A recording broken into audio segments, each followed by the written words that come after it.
Бірінші, ол гормондық бұзылыстар болуы, еннің дұрыс дамымай қалуының кесірінен болады. Сыртқа спермограмманың шыққаны, бірақ проценттің болмауы, дұрыс төмен болуы. Кезде сперманың сыртқа шығуы қиындайды. Жолдағы жабыспа ауруларына байланысты. Оны обструктивті безрукның шәуетін, өз спермасын өзі танымайды. Жүктілік болып әйелі көтергеннен кейін қайта-қайта түсіп қалуы мүмкін. Қайырлы күн, достар. Сіздермен Олжас Иманғалиұлы, уролог-андролог, дәрігер. Қоңырашанды басып, менің каналыма тіркелуді ұмытпаңыздар. Бедеулік дегеніміз не? Қазіргі таңда бедеулік кең етек жайып келе жатыр. Әйелдер бедеулігі мен ерлер бедеулігі қатар тұр. Соның ішінде ерлер бедеулігіне тоқтала кетейік. Жалпы бедеулік ерлі-зайыптылардың 1 жылға дейін төсектік қатынас кезінде ешқандай қорғаныш заттарын қолданбауынан кейін болмайтын жүктілікті осы бедеулік деп айтамыз. Бедеуліктің себептері қандай? Бірінші, ол гормондық бұзылыстар болуы мүмкін. Екінші себеп мынау жыныстық аурулардың кесірінен. Үшінші себеп мынау қант диабеті, сахарный диабет деп айтамыз. Одан кейін мынау гипертония, сонымен ауыратын науқастарда болуы мүмкін. Одан кейін мынау зиянды әдеттер, темекі, алкоголь, басқа да айтатын болсақ. Және де мынау гендік аурулар себептердің бірі. Және де қуық асты безінің қабынуы, басқа да мынау еннің дұрыс дамымай қалуының кесірінен болады. Айта беретін болсақ, себептер өте көп.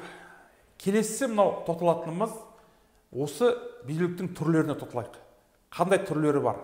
Бірінші түрлері ол бедеуліктің біріншілік және екіншілік деп айтамыз. Біріншілік түрі ол бала кезде еннің аталық бездің дұрыс дамымай қалуының әсерінен, іштен туған кезде дұрыс дамымай туылуына, одан кейін барып ары қарай травма алуы мүмкін бала кезде.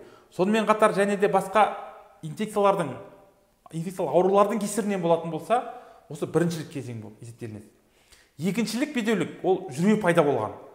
Ер азаматтар үйленгенге дейін қуық асты безі суық түйдіріп, басқа да қабылулардың кесірінен осы жүре пайда болған екіншілік бедеулік.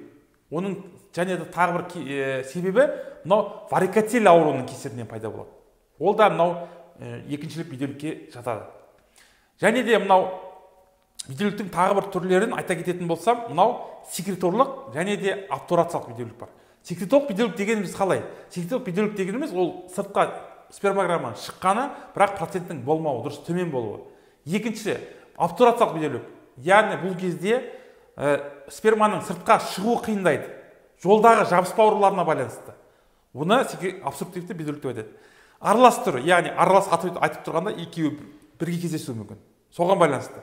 Және аутоиммундық түрі бар. Аутоиммундық түрі ол аты айтып тұрғандай өзінің шәуетін, өз спермасын өзі танымайды.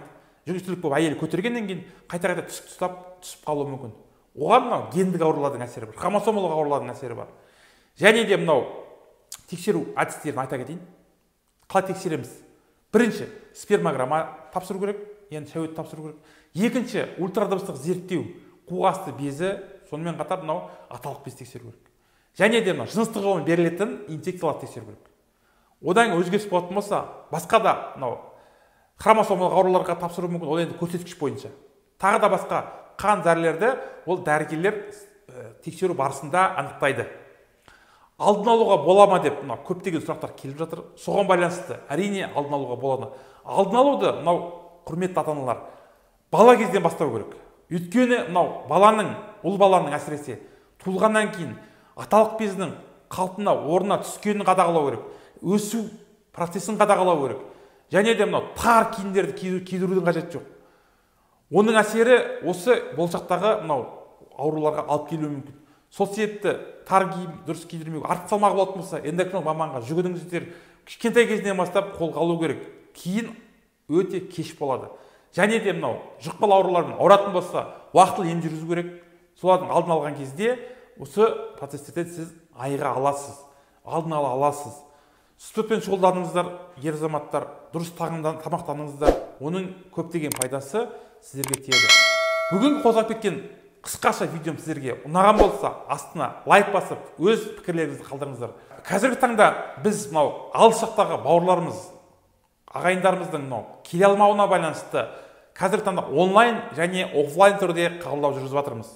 онлайн қабылдауға көптеген мынау Қазақстан түкпір-түкпіріне азаматтар жазыла алса болады. Бізге келмей сөзінің мынау қаласында тексеруден өтіп, емді біз указать етіп, біздің мынау нұсқауымызбен дәрі-дәрмектерді өз қалаңызда алып емделуге сіздің мүмкіндігіңіз бар. Сол себепті қабылдауға жазылсаңыздар онлайн түрде болады. Сау болыңыздар.